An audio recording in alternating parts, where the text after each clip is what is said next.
کیا چہرے کا نقاب واجب ہے؟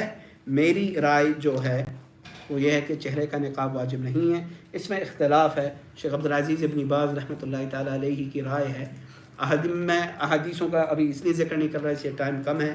ان کے ساتھ ساتھ شیخ العثیمین کی بھی یہ رائے ہے, شیخ بدی الدین شاہ راشدی کی بھی یہ رائے ہے کہ نقاب واجب ہے. میں شیخ ناصر الدین الالبانی رحمۃ اللہ تعالیٰ علیہ کی رائے رکھتا ہوں کہ واجب نہیں ہے. اس کی دلیل میں پیش کر دیتا ہوں. حضرت جابر بن عبداللہ کی حدیث ہے, عید کا دن تھا, نبی کریم صلی اللہ علیہ وسلم نے خطبہ دیا. پہلے مردوں کو اپنا خطبہ دیا, ایک لفظ ہے یاد دہانی کی. پھر حضرت بلال کے ساتھ, حضرت بلال رضی اللہ تعالیٰ عنہ کے ساتھ عورتوں کی طرف توجہ کی, ان کی یاد دہانی کی, اور انہیں کہا کہ صدقہ دیا کرو اس لیے کہ جہنم میں سب سے زیادہ تعداد تمہاری ہوگی.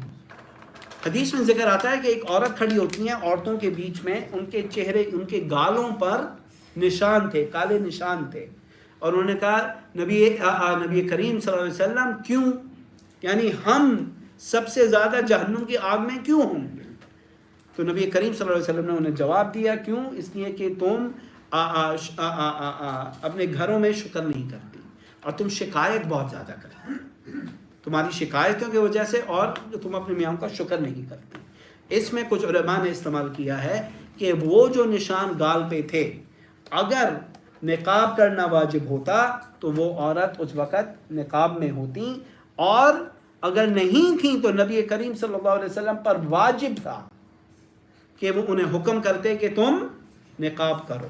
اس میں دوسرے وجوہات ہیں جو دوسرے علماء استعمال کرتے ہیں, لیکن اس لیے وہ واجب نہیں. ہاں, اگر آپ کا میاں آپ کو حکم کر رہا ہے کہ آپ کو نقاب پہننا ہے تو میاں کی, خاوند کی اطاعت آپ کے اوپر واجب ہے, پھر آپ کو کرنا ہے, اور اللہ تعالیٰ بہتر کرتا ہے. ھذا وصلی اللہ وسلم علی نبینا محمد وعلی آلہ وصحبہ اجمعین.